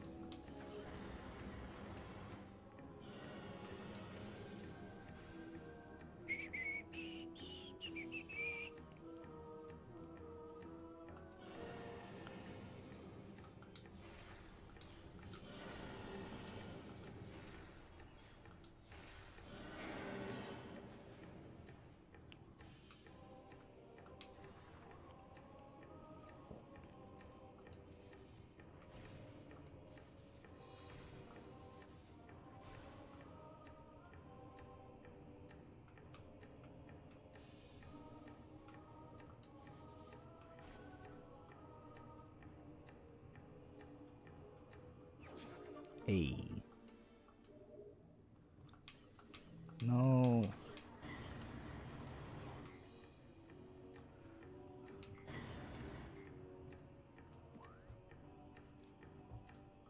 I guess I still do want to go back over there. Boo, boo, boo, boo, boo, boo, boo, boo.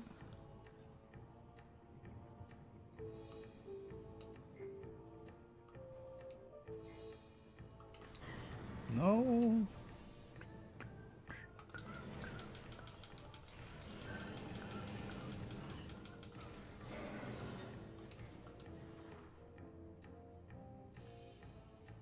I would definitely agree that this game is one of the top 10 video game soundtracks. It's definitely in my top.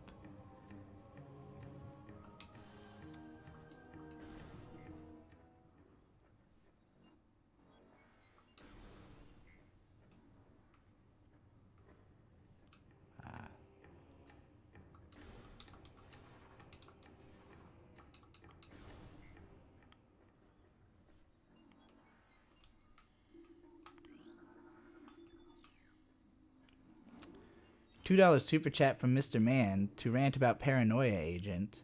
Technically, the rant requests are $5, but I'll give you this one because I like Paranoia Agent. And I watched it back when it was airing on Adult Swim. The OP is an instant classic.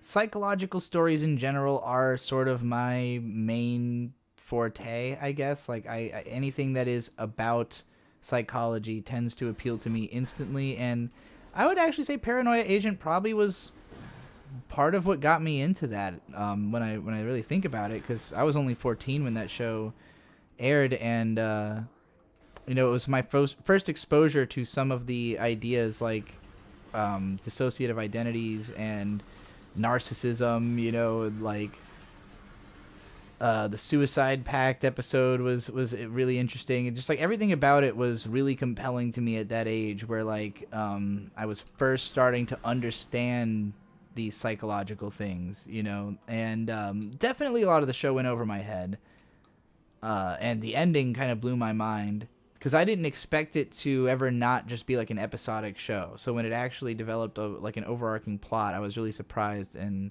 was really into it, and I thought the characters were really strong. It's been a super long time since I've last seen it. I probably rewatched it in like 2008 and, thought it was equally as good as I remembered and understood it a little better, but I haven't rewatched it since like starting my career. So it would be a really interesting one to look at and talk about, especially since I've really been pushing the psychological angle on my channel, that like I think we're entering an era where media is becoming more and more psychologically focused, even just in like very standard stories, even like regular shit just is way more, it just has way more of a psychological understanding than it used to. And that excites me a lot. But yeah, that show was a great example of that. Monkey Lemur with $5. Domo arigato gozaimasu says, rant about Seven Seas localizing a cross-dressing Otonoko story into a trans story. It's a light novel, and author claimed character identifies as male. That's definitely a problem. And I get why this is really complicated, because you're worried about like who you're going to offend or piss off depending on which decision you make. And it's like, okay, so I was reading that manga I talked about. Fuck, the name is slipping my mind right now. Love Me for Who I Am. That manga was actually brought to the US by Seven Seas as well. And first I'll say, like, Seven Seas as a publisher has always been a really shaky business. Like, as a fan of I've been following Seven Seas closely since like 2004 because of the fact, well, not that closely that I knew about this, but because of the fact that I was such a big Boogie Pop fan, and I was always waiting for the next Boogie Pop books, and like every light novel they published always came out like hella late, and they've canceled stuff before because like they're always trying to pick like sort of either edgier, like kind of challenging manga, or like lifestyle stuff that appeals to like the LGBT crowd and stuff like that. So, because they were like the first people like doing lots of Yuri manga and shit. Is my power not working? It's not letting me do the. It's not letting me do the boost. I'm supposed to be able to do the boost, but it's not working. Is it because my missile thing was open? Could that somehow affect it? No. Why no boost? I don't understand what I fucked up. When I died, did I go back to before I had gotten it? Is that the problem? Did I not save after having gotten the power up, but only beforehand? What is my current mission, actually?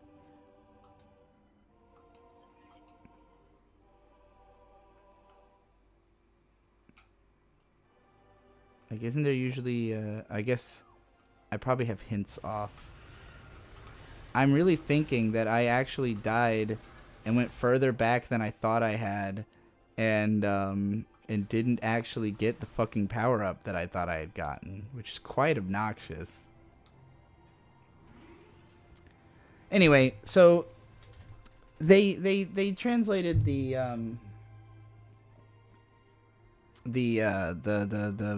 Love Me for Who I Am manga, and there were, like, when I was reading the initial, like, translations, which I assume are the official ones, then they were using he and, like, the pronouns changed between two different translations I was reading, basically, is what I'm trying to say, where the first translation was using the Japanese gendered pronouns, and the second one was using they in order to refer to the character because the character is non-binary. But while I appreciate that that's like a thing that makes sense to do for the non-binary character, it isn't what the characters are saying. Like, they're not saying they, them, and it does affect the storytelling, because early on, like, the different ways that people refer to each other says something about how they perceive them at that point in the story. So, you know, I just, like, I understand that you want the manga to be as understanding as people are, but it's not, you know, it's written the way it is, and or even not that the manga's not understanding, but the characters aren't, you know, that, like, that it's not always good storytelling for the characters to all be politically correct all the time in every language, you know. So, like, yeah, especially if the point of the character is that they identify as a man and are just cross-dressing, then, you know, like, to then, like, change their gender pronouns, you're literally misgendering them. I mean, it's just plain flat out misgendering. So I can't imagine it would make anybody happy. Like, whoever they thought it was going to be appeasing, it's not going to be appeasing them, you know. But I understand this conundrum. I find it interesting that we're in this place where it's difficult for a lot of people to figure out, you know, like, what they're supposed to say or whatever. But yeah, if the original author has an opinion on it, I would think that would be the one you'd go with. Got another a bot to ban. Stop jerking, cheaper than Tinder. I have a $5 from Robot Anon, which just says rant about, and then there's a copyright emoji, and then a copyright symbol, and then and then in parentheses semen. Are you saying rant about copyright or semen, or copyrighted semen? That was a confusingly phrased one. I'm not sure what I'm being asked to rant about.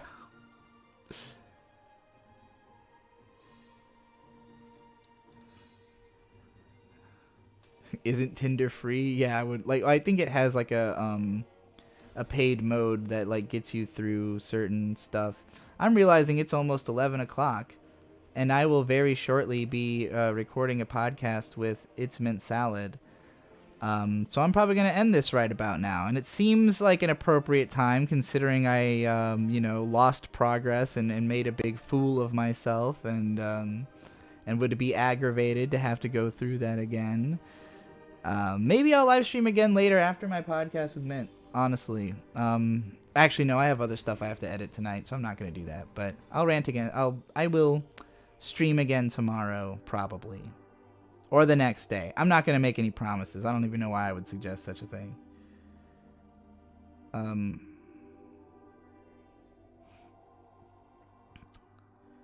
Anywho, all right.